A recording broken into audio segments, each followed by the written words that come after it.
Welcome back to the Hero's Journey. I am your empowerment guide and fellow superhero, Venus the Goddess. This is Arc 10, the Venusian philosophy of love and beauty, an introduction to self love and self care. This is a pre recorded lecture, so please feel free to pause at any time to take a break. Just note the time, that way you won't lose your place. Okay? Let's begin. Beauty is not beauty without love. The objective of this arc is to develop a comprehensive Venusian understanding of love, what it is and what it is not, so that you can discern the genuine from the counterfeit.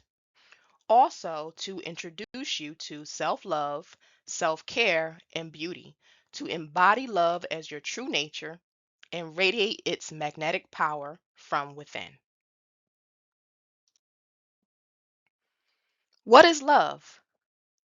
Love is a word that fills love songs. It inspires romantic comedies and it promises happily ever after. But beneath the poetry and the pageantry, what is love really? Well, scientifically speaking, it begins as a chemical reaction in the brain, a powerful biological drive designed to compel us to connect and reproduce. That initial spark is a cocktail of hormones governing lust, attraction, and attachment. These chemicals they include dopamine, oxytocin, and serotonin, and they drive the physical sensation of lust, attraction, and attachment. But love is more than an evolutionary drive to pass down genes. If it were only biology, we would simply meet, mate, and part ways. Instead, we take countless steps toward one another. We choose, commit, and sacrifice. So, what is the true motivation behind those actions? What is love beyond the chemistry?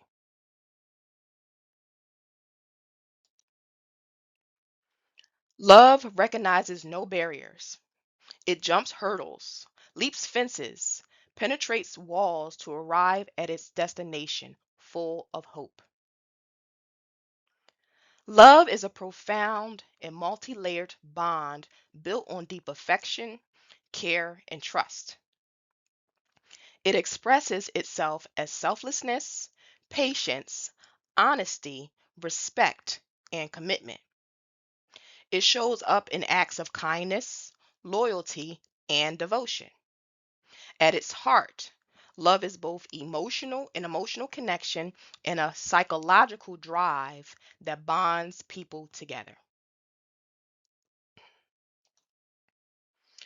Love is that condition in which the happiness of another person is essential to your own. The Lovers of Valderot. While love takes many forms, romantic, platonic, and self-love, its essence remains as a timeless and deeply human force. We see this force illustrated beautifully in a 6,000-year-old grave in Italy, where a couple lies forever in each other's embrace. A Stone Age Romeo and Juliet. So you see in this picture on the left, this image, it's of a couple who died, and they died holding each other in each other's arms. Shakespeare said, "Love looks not with the eyes, but with the mind." Love, in all of its expressions, has always been written into the very heart of the human story.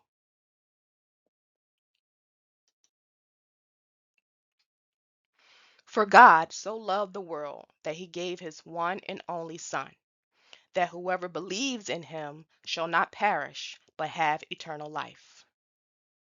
Christian love. This verse captures the essence of agape love. an ancient Greek term describing the highest form of love. Agape is not an emotional attraction or a bond of friendship. It is selfless, unconditional, and sacrificial. It represents a conscious, willed choice to seek the ultimate good of another, regardless of whether that love is returned. In its theological context, agape is the love of the divine for humanity, a love that gives freely and endures. Unlike romantic love or brotherly love, agape does not depend on circumstances, feeling, or reciprocity. Love is an love is ultimate sacrifice. Agape is closely related to altruism, which is the selfless concern for the well-being of others. While altruism is the behavioral principle of acting for another's benefit, agape is the underlying intentional love that motivates it. At the touch of love, everyone becomes a poet. The etymology of love, a 5,000-year-old root. The word love traces its origin to the ancient Proto Indo European root, lube, I think it's pronounced, meaning to care, desire, or hold dear. This root, over 5 millennia old, grew throughout history, taking shape in Germanic languages as Lubo, then into Old English as Lufu and Lufien, before settling into the Middle English love we know today. From the same ancient root comes the word libido and belief, both originally tied to the idea of holding dear. What I personally find fascinating is that the word love is related to belief, and believing in yourself is an act of self love. Love is embedded in the language we use.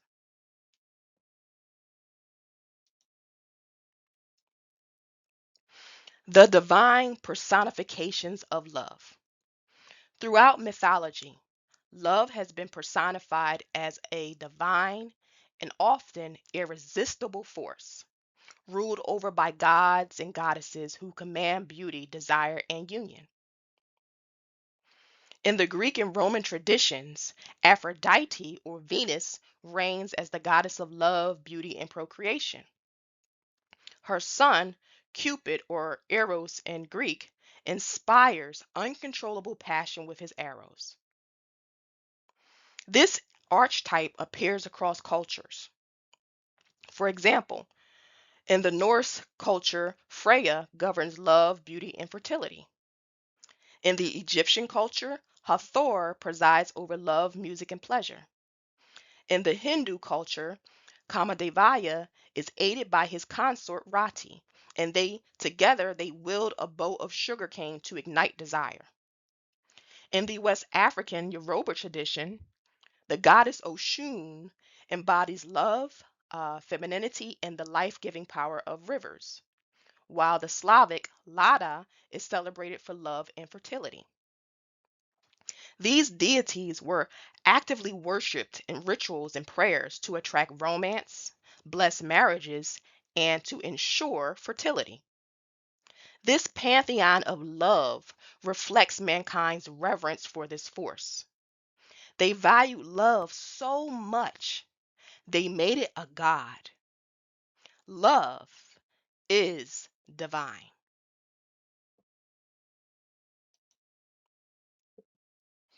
Let's take a brief pause before moving into the next subject matter. Please take this time to get a drink of water, sip some tea, stretch your legs, or you can practice a brief meditation, so practice breathing, or simply just enjoy the silence. These type of pauses are great because they help you to be able to absorb new information better. All right? I'm going to take a sip of water myself.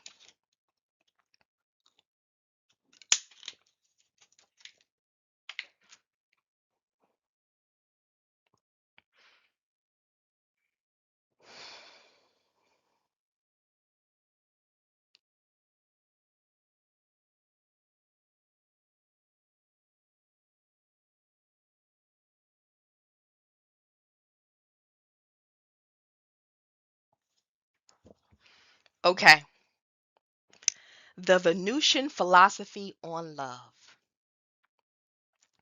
The Venusian philosophy on love is my own personal philosophy on love, based on my years of experience and deep introspection. Love never fails. Love is encompassing. Love is compassion, empathy, mercy, grace, kindness, respect, peace, forgiveness, generosity, and fairness. Like water, love is both gentle and powerful. Love is care, comfort, and safety. Love is transformative. It can move mountains. Love has inherent value. Love heals and conquers all things.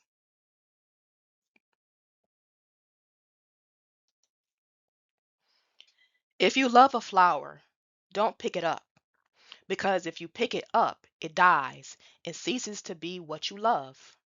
So, if you love a flower, let it be. Love is not about possession. Love is about appreciation. This powerful metaphor teaches that love isn't possession. If you truly love a flower, you don't pick it. You let it live and bloom in its own space, appreciating its beauty without needing to own it. The same principle applies to loving people.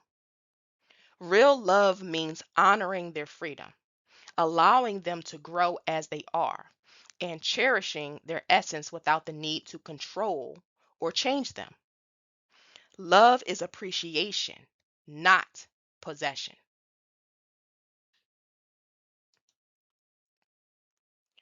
Love is not only something you feel, it is something you do. But there is more. If you love a flower, you water it. You plant seeds so more can grow. Love is an action word. It creates, it does not destroy. It is nurturing, protective, and unconditional. Babies are the physical manifestation of love's creative power. Picking a flower is a violent severance. You cut it off from its roots, its source of life, guaranteeing its death. When you truly love something, you want it to thrive. You appreciate its presence in your life by becoming a source of its flourishing.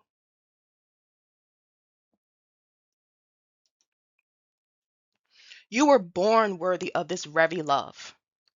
This is the core of self love, watering yourself, not picking yourself apart. It means ending the harsh criticism and negative self talk. In a world that is obsessed with self hatred, self love is a rebellious and courageous act. Be gentle. Pour love into your own heart, generously and without pause. Let it cascade over your inner child like a waterfall. Show yourself compassion, mercy, and radical kindness. Do not judge yourself. Believe in yourself. Do not doubt your worth. Self love acts in harmony with your best interest. It is a call to loving action. Plant seeds of greatness in the soil of your own spirit.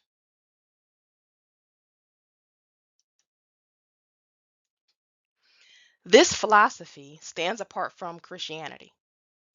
Now, I am not, speaking out against Christianity or speaking negatively about Christianity. I'm just giving my personal opinion. John 3:16 frames divine love as the ultimate sacrifice. For God so loved the world that he gave his only begotten son. Note the language. He gave his son. He did not sacrifice himself. He sacrificed his unique creation, his one of a kind child. To the Venusian heart, child sacrifice is not love. It is the ultimate severance. Love is not abandonment. Love is protection. When you love your child, you are willing to protect them by any means necessary. You don't pluck them from their roots. Love is indeed sacrifice. It is selfless. But self love is not self sacrifice. Self love is not selfish either. It is the essential foundation. You cannot pour from an empty cup.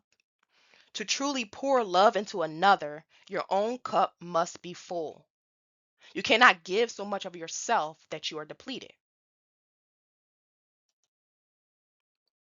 Self love is the act of pouring into your own cup. Pour until it overflows, then never stop pouring. This is not selfish, it is generous. Love is like a waterfall, eternal, abundant, flowing without ceasing. Place a cup under a running faucet. Watch it fill, then spill over the rim. Soon, the entire sink basin is filled by the overflow. When you love yourself first, when you tend to your own roots and ensure your own cup is perpetually full, the love that spills over benefits everyone around you. Your wholeness becomes a source for others. That is not selfishness. It is the core Venusian principle of divine love. All right, let's take another quick break before moving into our next subject, okay?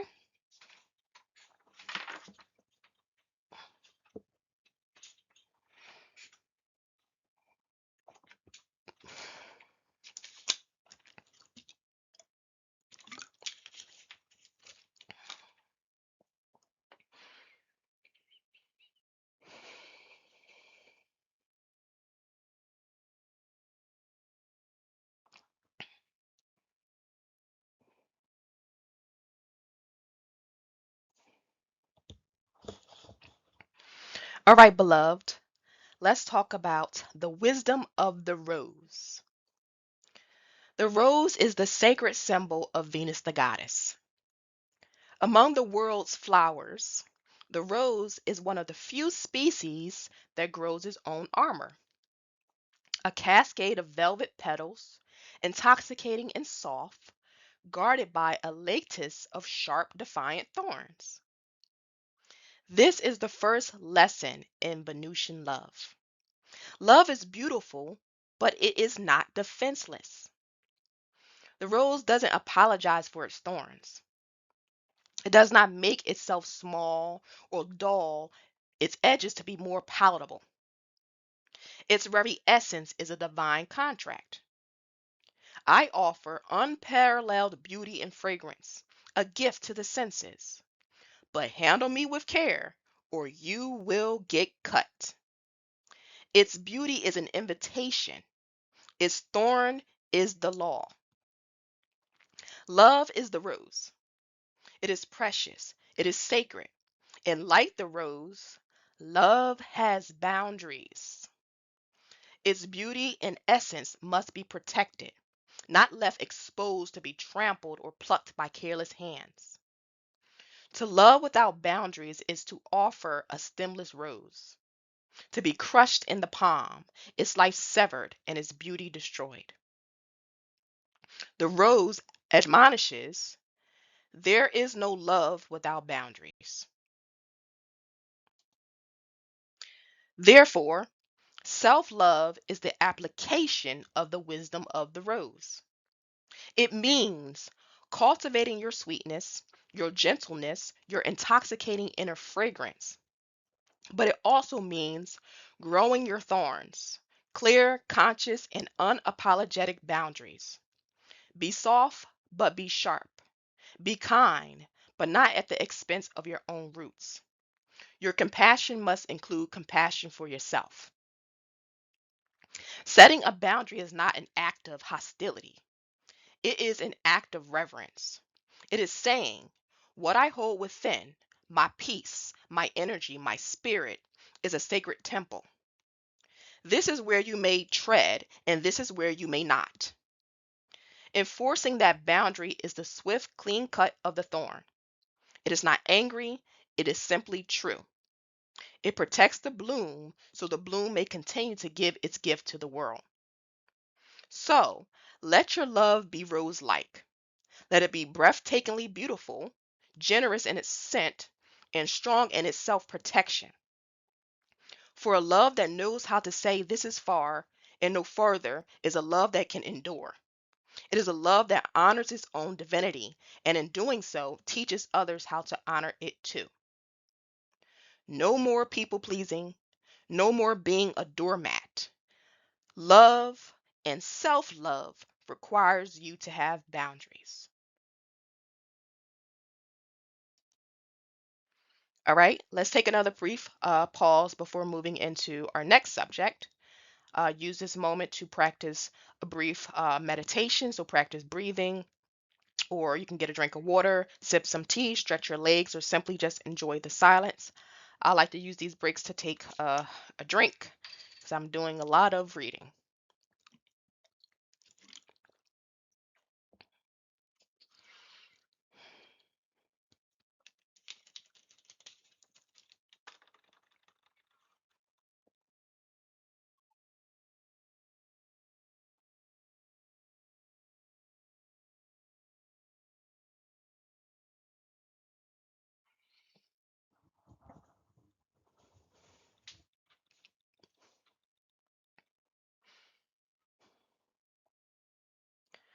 All right, beloved, let's start. The original meaning of worship, a reclamation of worth. The word worship carries a profound and often misunderstood origin. It derives from the Old English word script, which literally means worthiness, honor, or the condition of being worthy. It is a compound of worth or worth and the suffix script, which denotes a state or condition. So, historically speaking, to worship did not exclusively mean to bow before an external God. It meant to recognize and ascribe supreme value. Its earlier use was broad. It could refer to showing high respect to a person of dignity, as in the address your worship, similar to your highness. Only over time did its meaning narrow within certain religious frameworks to signify devotional acts that are directed solely toward a divine being. This etymology reveals a radical truth. At its root, worship is worthship. It is the act of acknowledging what holds highest value. When this definition is reclaimed, self worship is transformed from a blasphemous idea into a logical, even necessary practice. It becomes the conscious act of recognizing your own inherent worthiness, of conferring upon yourself the honor, dignity, and value that the word originally describes. To worship yourself in the truest sense is not arrogance. It is the foundational act of agreeing with your own supreme worth. Love is divine. Worship the divinity within you. You are worthy of the honor, the praise, and the glory.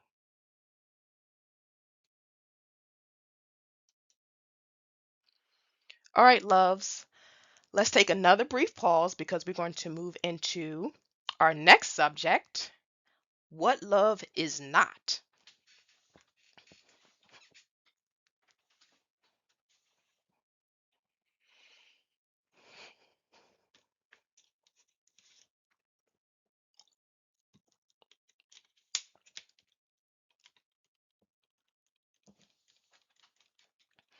All right, what love is not. Love has been given a bad name. It has been spoken in vain, accused of being blind, painful, and fake. Let us set the record straight. Love is clarity. Love is honesty. It does not manipulate, deceive, or destroy you. To build a temple of true love, we must first clear the rubble of its counterfeits. Love is not lust. Lust is an intense, often unbridled craving. It can be a sexual hunger for a person or a consuming desire for power, money, or sensation. It is primarily physical and selfish, focused on taking pleasure with little regard for the other's well being. Lust says, I want to consume you. Love asks, how can I cherish you? One is a fire that burns out, the other is a hearth that warms and sustains. Love is not love bombing. Love bombing is not affection, it is emotional warfare. It is a calculated manipulation where a person showers you with excessive attention, grand declarations, and lavish gifts. Too much, too soon, in order to create a dizzying independent attachment. Once you are hooked, the bombing stops and the devaluation begins. It follows a cruel cycle. Idealization, you are placed on a pedestal to create addiction. Devaluation, the affection vanishes and it is replaced by criticism and control. Discard or hoovering, you are abandoned or briefly lured back to restart the cycle. This is not love, it is a trap designed to dominate your spirit. Love is not limerence. Limerence is an involuntary state of obsession, obsessive infatuation. It's a term that was coined by psychologist Dorothy Dorothy Tenove. It is characterized by intrusive, addict-like thoughts about a limerick object, a desperate longing for their reciprocation, and severe mood swings based on their slightest action. You idolize them completely, ignoring their flaws. This state is often rooted in childhood neglect or insecure attachment. It's based on uncertainty and fantasy, not on knowing and cherishing a real person. It is a prison of your own longing, not the freedom of mutual love. When I think of limerence, the image that comes to my mind is Helga from Hey Arnold from Nickelodeon. When she has this shrine built to Arnold in her closet. That is limerence. And then when she sees him in person, she's just so nasty and mean to him. And it makes no sense. But that's what comes to mind. Love is not a trauma bond. A trauma bond is a powerful addictive attachment forged in cycles of abuse and intermittent kindness. It is the psychological glue that keeps victims tied to their abusers. Here, love is confused with the relief that comes after periods of pain. The cycle. Abuse or neglect is followed by apologies, affection, or good periods. The addiction. This is unpredictable reinforcement, works like a slot machine, creating this powerful dependency. The signs. You feel trapped, constantly walking on eggshells, justifying their behavior and prioritizing their needs over your own survival. A trauma bond feels like love because it is intensely gripping, but it is the shadow of love. It binds through pain, not through protection. Breaking it requires recognizing the pattern, enforcing radical boundaries, and seeking steadfast support. In some cases, you have to, cut the person off cold turkey, but not all, circumstances are safe where you can actually block the person. Love is not codependency. Codependency is not devotion. It is a dysfunctional entanglement of self abandonment. It is a learned pattern, often rooted in a childhood that demanded excessive caretaking for survival, where one person has to forfeit their own identity, needs, and well-being to become wholly responsible for another, typically a partner with an addiction, illness, or chronic instability. This is not a partnership of equals, but a giver taker dynamic built on a crumbling foundation. The codependent person operates from a place of low self esteem, seeking their worth through the approval and perceived need of the other. Their love manifests as enabling, shielding the partner from consequences, sacrificing their own desires, and trying to control or fix the other person's life to create a fragile sense of safety. Key signs include an addictive reliance on the relationship for purpose, poor or non existent boundaries, chronic people pleasing and fear of abandonment, taking on responsibility that is not your own, not yours to bear, and losing the ability to make independent decisions. What comes to mind when I think of codependent relationships is that show, I think it's on, what is it called? TLC or something? Lifetime, one of them. But My 600-Pound Life. And if you ever watched an episode of that show, that is codependency 101. Okay?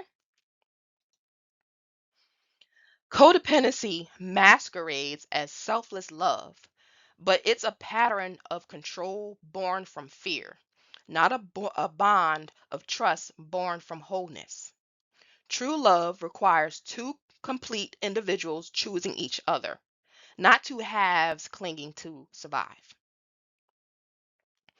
The Venusian path demands sovereignty. You cannot worship at the altar of another person's needs while neglecting the divinity within yourself. Recovery means reclaiming your identity, setting unshakable boundaries, and learning that your worth is inherent, not earned through sacrifice. Love is freedom, not fusion. True love does not leave you obsessed, addicted, drained, or walking on eggshells. It does not use grand gestures as a prelude to control. Love is the conscious choice to nurture, protect, and honor. First yourself, and then from your overflow, others. The Venusian path demands we discern the difference between love and its counterfeits.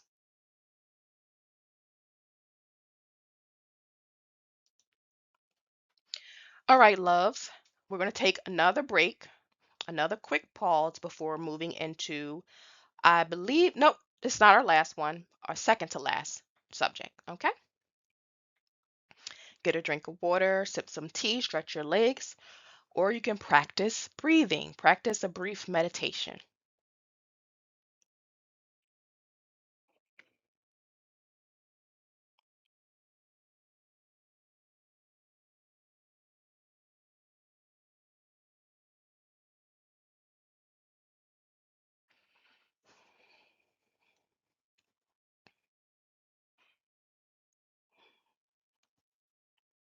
All right. Self care, the sacred act of tending to your temple. Take time to love yourself today. You deserve it. Self care is the conscious, deliberate act of tending to your own well being, the sacred practice of doing things that help you to live well and improve both your physical and mental health. Even small acts of self care, woven consistently into your daily life, can have a profound impact. There are daily devotions at the altar of your own temple. Consider incorporating practices like regular exercise, healthy eating and herbal medicine, staying hydrated, getting plenty of rest, engaging in relaxing activities, setting goals and priorities, practicing gratitude, focusing on positivity, staying connected to others, taking a social media detox, and pampering and beautifying. Each of these acts is a love letter to yourself. Each one says, I am worthy of time, I am worthy of attention, I am worthy of care.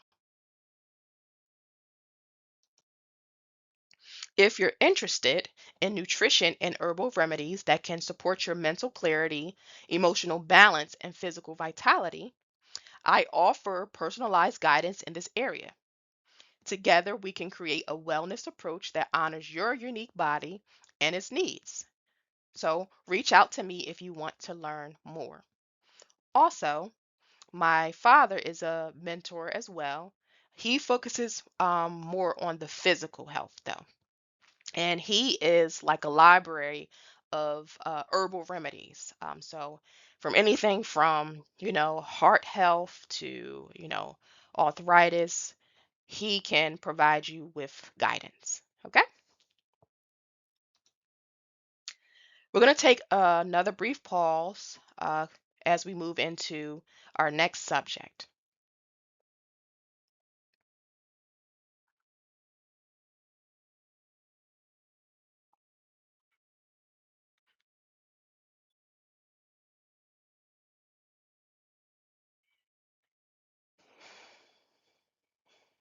Okay, beauty, the radiance within. Love is the beauty of the soul. Venus is not only the goddess of love, she is the goddess of beauty. She is the epitome of beauty, the beautiful one. Her beauty is renowned throughout heaven and earth, breathtaking, rare, unrivaled, and unmatched. But her beauty isn't limited to her outward appearance. It begins in her heart. Oh no, it wasn't the airplanes. It was beauty killed the beast. This inner beauty is so powerful, it can soften the fiercest beast. It can calm the violent and inspire the indifferent. It is the light that outshines any perceived flaw, because when the soul is radiant, the cracks become merely places where the light gets through. Beauty is not in the face. Beauty is a light in the heart. Kintsukuroi, or golden repair, is the Japanese art of repairing broken pottery using lacquer mixed with powdered gold, silver, or platinum. Rooted in the wabi sabi philosophy, it embraces imperfections, treating cracks as a part of an object's unique beauty rather than something to hide. Radical self love is like Kintsukuroi. It heals, it embellishes. Our history and scars don't define beauty. Neither does makeup or hair. Things like cosmetics and extensions can enhance the beauty that's within. They can highlight, accent, and celebrate, but they cannot create what is not already there. Love makes us beautiful, and the more you love yourself, the more you pour love into your own heart, the more beautiful you become. The more radiant that light flows through like liquid gold. Beauty made you love, and love made you beautiful. Summary. True love is harmonious. It doesn't create, it does it sorry, true love is a harmonious. It doesn't create discord. It creates peace. It doesn't manipulate, abuse, or drain you of your light. It reflects that light back to you, brighter than before. Love is gracious, generous, and kind. The highest expression of love begins within. Self love, as practiced through compassion, care, and worship of your own sacred being, attracts. Love doesn't chase, it attracts. Homework. Okay, so homework for this arc. I would like for you to write a short love poem to yourself and recite it into your enchanted mirror. Now, it doesn't have to be a long, um, you know, poem. It doesn't have to rhyme either. It can be just a free write. It can be just a few verses or even two verses. But, write it in your hero's journal and, take time to stand in front of the mirror and recite it to yourself. If you need an example of a love poem, Maya Angelou's poem "Phenomenal Woman" is a great example. So, and again, this is for man or woman. It doesn't matter. Phenomenal man, phenomenal woman.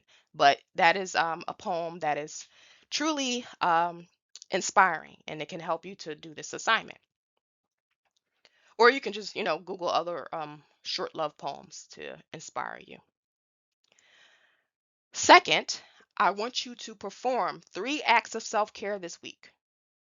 And remember, self-care includes baths. So if you want to take like a ritual bath, a nice warm bubble bath, you can light candles. If you want, you can put, rose petals in the bath water, in a bath water. You can put herbs like lavender, chamomile, or eucalyptus. You can listen to, soft music. You can add an Epsom salt to help, with your muscles. As an act of self-care, you can um, try like eating healthy this week and drinking a lot of water. You can also, if you want, you can go, get a pedicure. And men can get pedicures too. So if you want to get your toes done, go get your toes done this week, as an act of self-care. Also, if you want to, further pamper yourself, you can go get a massage. Um, if you like, you can get your hair done. Another example of self-care is exercise. So maybe set the goal to go to the gym this week if you like. Or if you want, just take a nap because rest is a part of self-care. We're doing all this work healing. Rest is essential to that process as well. So take yourself a nice long nap, okay? But you got to do three acts of self-care, okay? Three of them. And this assignment is due 1 week from the completion of this video. Again, no assignments will be graded. You don't have to turn anything in. It's simply for your own personal practice. All right. Now let's get into credits. The research for this presentation was conducted using a variety of sources, including authoritative books, scientific publications, and AI-assisted research tools used to synthesize and verify complex information. If you would like to learn more about any of the subjects presented, I encourage you to do your own research. The Venusian philosophy of love and beauty um, I definitely borrowed from different schools of thought, but a lot of it is my own just thinking, and I do a lot of meditating and just self-reflection and introspection. So a lot of it came from myself. But anyway, this presentation contains images and diagrams used under the fair use for educational and commentary purposes within an original work. All visual media are the property of their respective creators. No copyright infringement is intended. And last but never least, offerings. I do offer private sessions. So if you would like to book a virtual one-on-one mentoring session with me, you can email me at thethegoddessxx@gmail.com. Sessions are 60 minutes at a rate of $150 per hour. Voluntary offerings. If you would like to donate to this channel, my Cash App is money sign thethegoddessxx. All right, this concludes ARC 10. Thank you for joining me. And as always, I love you. And remember, you are worthy of love simply because you exist. You are loved and you are beautiful. And I hope you have a brilliant, bright, radiant day. Until next time, bye.